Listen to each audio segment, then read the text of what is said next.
At every turn in our lives, we encounter moments that make us question our very existence.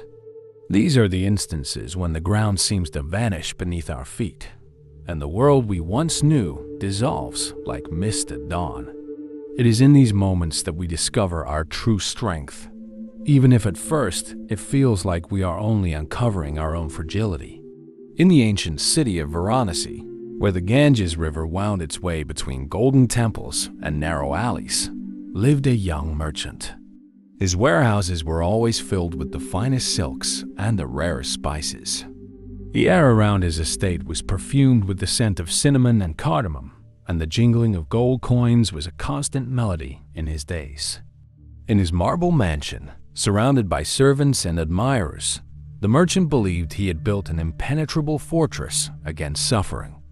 His gardens were eternally green, his fountains never ran dry, and his tables were always overflowing with the most delicious delicacies. He had learned from an early age that wealth was a shield against the afflictions of the common world. Every morning, from the height of his balcony, he watched ships loaded with his goods sailing off to distant lands. Each vessel was an extension of his power. Each sail filled by the wind carried not only precious products, but also his pride and identity. The merchant had become his wealth, and his wealth had become him. But fate had other plans.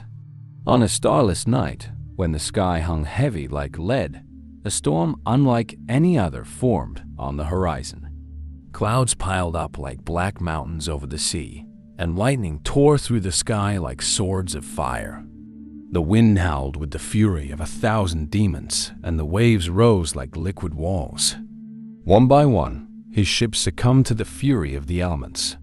The sails were shredded as if made of paper, the masts snapped like twigs, and the precious cargo was swallowed by the depths of the ocean. From the shore, the merchant watched helplessly as everything he had built was destroyed. Each sinking ship took with it a piece of his identity. When the sun finally broke through the clouds the next morning, it illuminated a landscape of devastation. Wreckage from the ships littered the beach like the bones of fallen giants. The scent of wet spices mingled with the odor of rotting wood and shattered dreams. The once valuable silks were now nothing more than soaked rags strewn across the sand. In a matter of hours, the esteemed merchant found himself reduced to the same state as the beggars he once avoided. His creditors, like vultures, soon began to circle. Those who once flattered him now turned their faces away when he passed. His servants, realizing there would be no more payment, quietly disappeared into the night. The marble mansion quickly emptied. The gardens, untended, withered. The fountains fell silent. And the merchant discovered a truth that all human beings eventually come to know: that suffering does not respect marble walls or gold-filled coffers. Pain is a universal language understood by all living beings. In the endless nights that followed, lying on the hard floor of his now empty house, the merchant began to understand that his pain was not unique. Through his own loss, he started to see with new eyes the suffering that had always existed around him, but that he had once chosen to ignore. Every beggar in the streets now bore a familiar face, his own face reflected in their eyes. The merchant began to wander through the city streets, no longer as a master, but as a learner. Every step in his worn sandals led him deeper into the realization that his story of loss was just a single thread in the vast fabric of universal suffering. And it was in this moment of deepest darkness that a light began to ignite in his heart, a light that could only be found after all other lights had gone out. In his aimless wanderings through the city, the merchant carried more than just his tattered clothes. He bore the invisible weight of his memories. Each time he passed by the port, his eyes unconsciously searched for the ships that no longer existed. When he crossed paths with former acquaintances, his body instinctively hunched, trying to hide from the very people who once revered his presence. At night, his dreams were haunted by images of his former life. The soft brush of silk against his skin, the jingling of gold coins, the respect in the eyes of fellow merchants, All these memories tormented him more than the hunger he now knew so well. It wasn't merely the absence of comfort that afflicted him, but the loss of who he believed himself to be. During his wanderings, he began collecting small objects he found, a piece of wood smoothed by the sea that reminded him of his ship's decks, a rusted coin mirroring his lost treasure, a scrap of fine fabric that brought back memories of his merchandise. He kept these items in a small pouch close to his chest, as if they were the last anchors tying him to his former identity. The days dragged on, and the merchant began to notice how his suffering deepened each time he touched those objects. He realized that on rare occasions, when he distracted himself by helping someone on the street or sharing a simple meal with others in need, his pain would ease. Yet inevitably, at the end of the day, his hands would return to the pouch of memories, reliving his loss. One afternoon, as he rested in the shade of a tree in the courtyard of an abandoned temple, he watched a group of children playing. They built elaborate sandcastles, decorating them with shells and leaves, dedicating hours to their creation. When a sudden rain began to fall, washing away their constructions, the children were momentarily sad but soon laughed and danced in the rain, completely forgetting their ruined creations. That scene stirred something deep within him. For the first time, he began to question not just his loss, but his attachment to who he thought he was. He realized that each object in his pouch was like a chain binding him to the past, preventing him from fully living in the present. In a moment of clarity, he understood that his pain did not stem solely from material loss, but from his resistance to accepting the impermanence of all things. His suffering was magnified by his constant desire to be who he once was, to reclaim an identity he now saw as fleeting as the children's sandcastles. That night, sitting alone in the temple, he began removing the objects from his pouch one by one. Each item he held brought a wave of memories and emotions. The wood smoothed by the sea, his pride as a shipowner. The rusted coin, his former obsession with wealth. The scrap of fabric, his attachment to luxury and status. With each object he examined, he felt the weight of his old identity. He realized how he had built his entire life upon things that could be taken away by a single storm. His social standing, the respect he commanded, his very sense of self-worth, all were built on foundations as fleeting as the waves that had destroyed his ships. As the night deepened, the merchant remained seated, contemplating each piece of his past. The full moon bathed the abandoned temple in light, casting shadows that danced across the ancient walls. In his heart, a new understanding began to awaken, a realization that perhaps the storm that destroyed his ships had not been a curse, but an invitation to discover a deeper truth about the nature of existence. As the merchant contemplated the objects of his past in the moonlit temple, a soft sound broke the silence of the night. Slow, deliberate footsteps echoed through the ancient halls. From the darkness emerged an elderly monk, his simple robes contrasting with the natural dignity that radiated from his presence. The monk showed no surprise upon finding the merchant sitting in the temple at that hour. His eyes, deep as wells of wisdom, scanned the scattered objects on the floor and then settled on the merchant's pain-stricken face. Without a word, he sat beside him and began to examine each item with genuine interest. The silence between them was neither heavy nor uncomfortable, but filled with a mutual understanding that transcended words. After what felt like an eternity, the monk picked up a piece of charcoal from the ground, likely left behind by a pilgrim who had lit incense. With gentle movements, he began to draw on the stone floor. His strokes formed the image of a lotus emerging from the mud. As he drew, his voice, soft as the night breeze, filled the space. "Look at this flower. It needs the darkness and the dirt at the bottom of the lake to grow toward the light. Without the mud, there would be no lotus. Without darkness, there would be no reason to seek the light." The merchant watched, mesmerized, as the monk continued his drawing. adding delicate details to the flower's petals. Each stroke seemed to tell a story of transformation. The monk went on, "You look at these objects and see only loss. But what if you saw them as seeds of something new?" For the first time in months, the merchant felt something different stir within him. It wasn't the familiar pain of loss or the bitterness of resentment, but a budding curiosity. Sensing this subtle shift, the monk shared his own story. In his youth, he said, he had been a feared warrior, a commander of armies, responsible for countless deaths.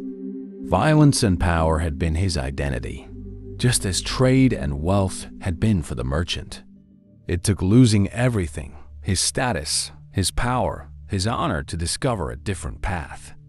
Transformation, the monk said, is not merely changing from one form to another.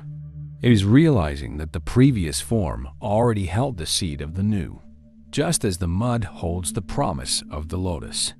As he spoke, he picked up the rusted coin the merchant treasured and held it up to the moonlight.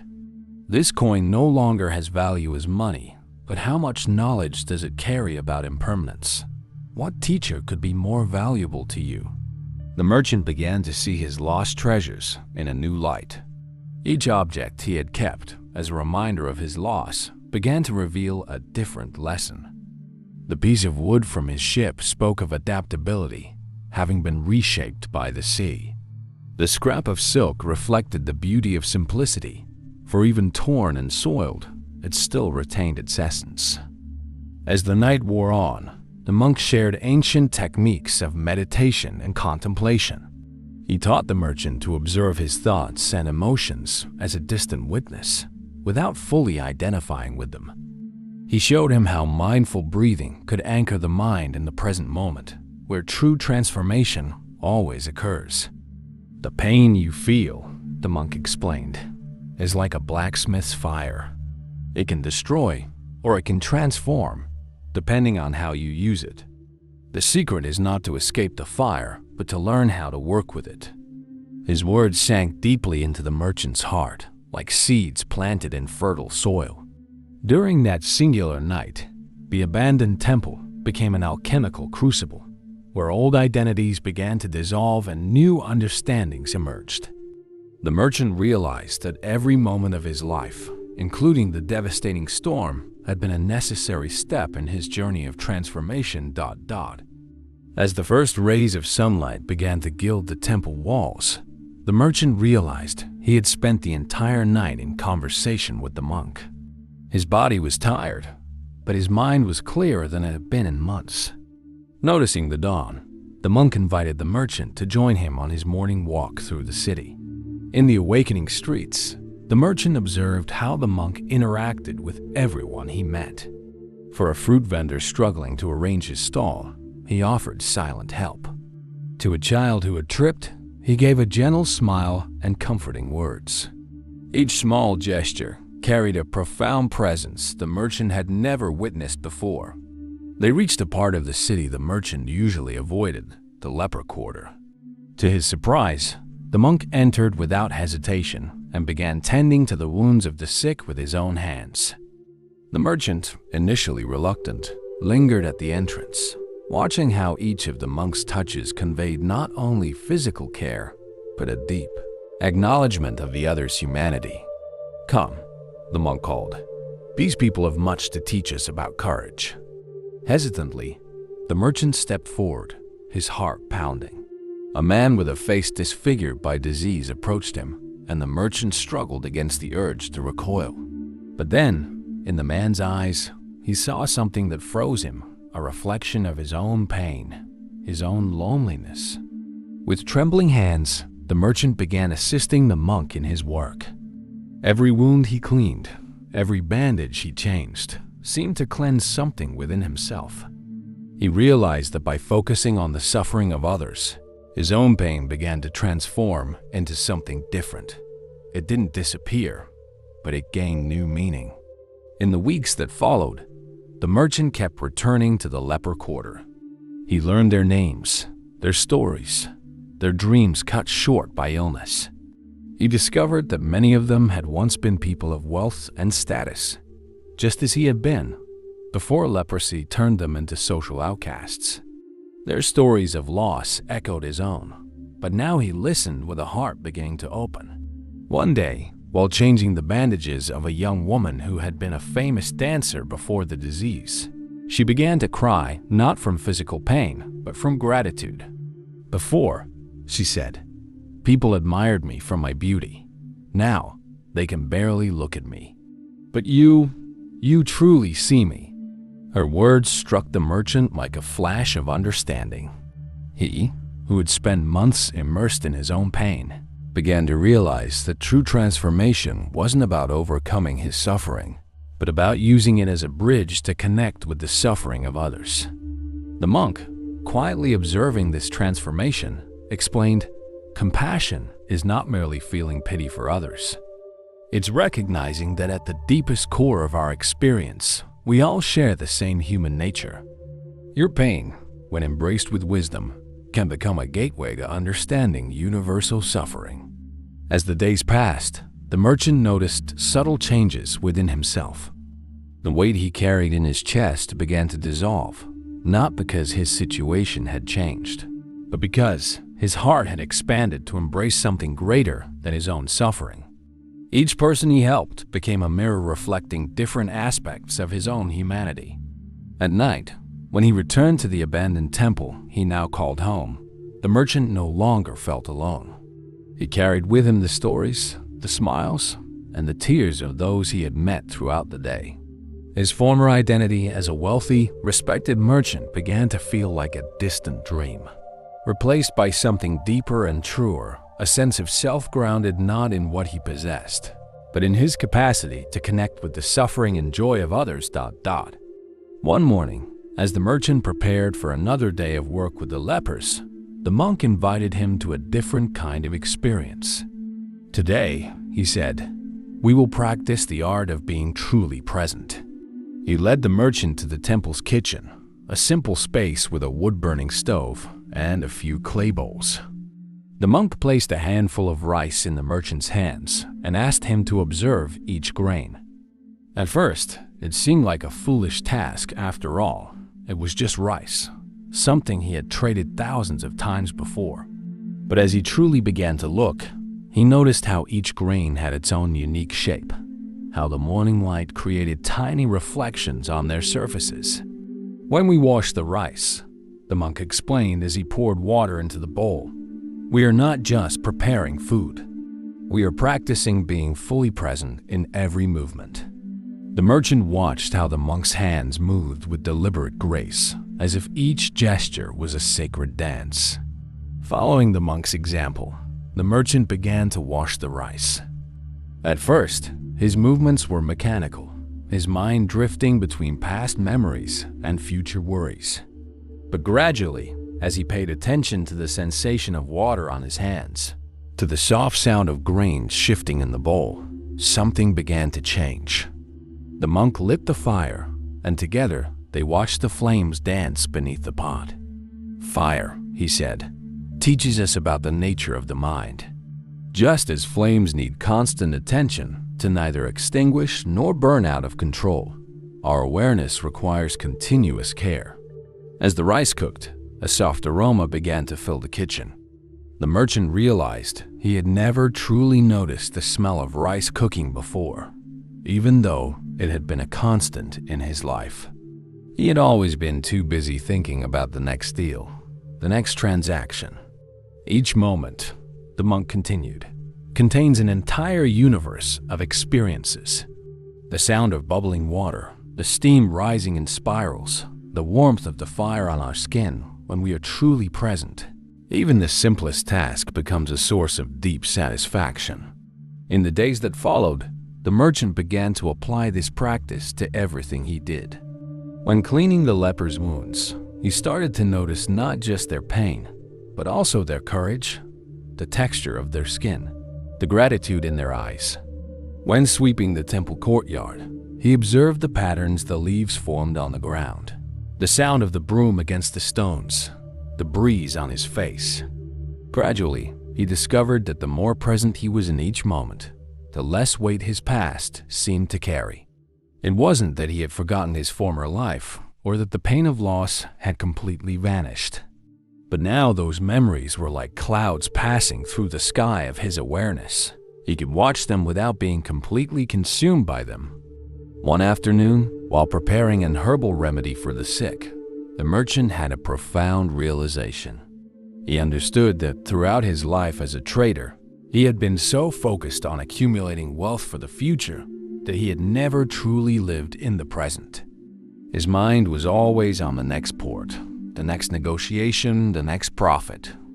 True wealth, the monk said, when the merchant shared his discovery, lies in the ability to be fully present in each moment. When we wash a bowl, we wash only the bowl. When we care for the sick, we care only for the sick. This is the practice of mindfulness. The merchant began to notice how his old anxiety about the future diminished as he deepened this practice. Moments of peace, once rare and fleeting, became more frequent. Even amid the suffering of the lepers, he found an inner calm that came not from ignoring pain, but from being fully present with it. At night, sitting on his mat in the temple, the merchant reflected on how his definition of wealth had changed. The ability to savor each breath, to find beauty in the simplest gestures, to be truly present for those who suffer. These were the true jewels he had discovered on his journey of transformation. 3 seasons had passed since the merchant first met the monk that night at the temple. The city was now in the height of spring, with cherry blossoms dancing through the air like pink snow. On that special morning, a wealthy trader from a neighboring city arrived at the temple, searching for the former merchant. "I've heard your story," the visitor said, "and I've come to offer you a partnership. I have ships, connections, and capital. With your knowledge of maritime trade, we could build an empire even greater than the one you once had." The merchant listened to the offer with a serene smile. Years ago, he would have leaped at such an opportunity. Now, sitting in the temple garden, watching a cherry blossom petal drift in the wind, he felt only deep gratitude for the journey that had brought him here. "Who am I?" he asked the visitor. "The wealthy merchant I once was? The beggar I became? The caregiver for lepers I am now? Or am I like this cherry blossom petal, always changing, always flowing with the winds of life?"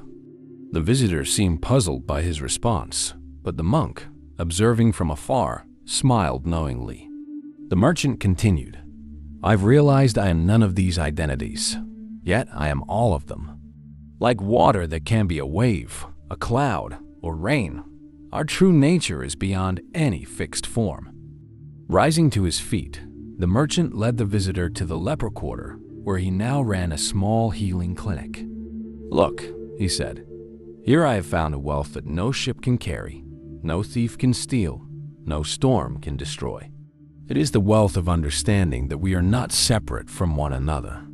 As he treated the sick, he shared his deeper understanding with the visitor that suffering arises when we cling to a fixed idea of who we are, when we resist life's natural flow. "The storm that destroyed my ships," he explained, "did not destroy who I truly am, because my true self is like the sky, sometimes cloudy, sometimes clear, but always vast and unchanged by whatever moves within it." The visitor left deep in thought, and the merchant returned to his daily routine at the temple. That evening, sitting with the monk beneath the cherry trees, he reflected on his completed journey. "Master," he said, "I now understand that the storm I once saw as my greatest tragedy was, in fact, my greatest gift. It stripped me of everything I thought I was, so I could discover who I truly am." The monk nodded and offered his final words of wisdom. True transformation of pain into power does not come from changing our outer circumstances, but from awakening to our deepest nature. When we realize we are not confined by any fixed identity, we discover a freedom that no circumstance can take away. And so, beneath the cherry blossoms on that spring night, the merchant's journey reached its conclusion, not an end, but a new beginning. His story became a living reminder that our greatest pains can become our greatest teachers. that our deepest losses can open the way to deeper discoveries. And that true power lies not in resisting life's changes, but in flowing with them, uncovering in each transformation a new expression of who we truly are. Power does not lie in never falling, but in how we rise and what we learn from each fall. Through universal suffering, detachment, alchemical transformation, compassion for others, mindful presence, and the understanding of non-self, we discover that our true nature is vaster and freer than any external circumstance. Our pain transforms into power when we stop resisting it and begin to use it as a gateway to deeper understanding. Every loss, every challenge, every moment of darkness carries within it the seed of our transformation, like the lotus rising from the mud, the butterfly breaking free from its cocoon, the phoenix reborn from its ashes. True strength does not come from building walls to protect ourselves from pain, but from developing the wisdom to see that we are more expansive than any pain, deeper than any loss, and freer than any circumstance. This is the ultimate alchemy, transforming our wounds into wisdom, our pain into compassion, and our challenges into opportunities to awaken to who we truly are.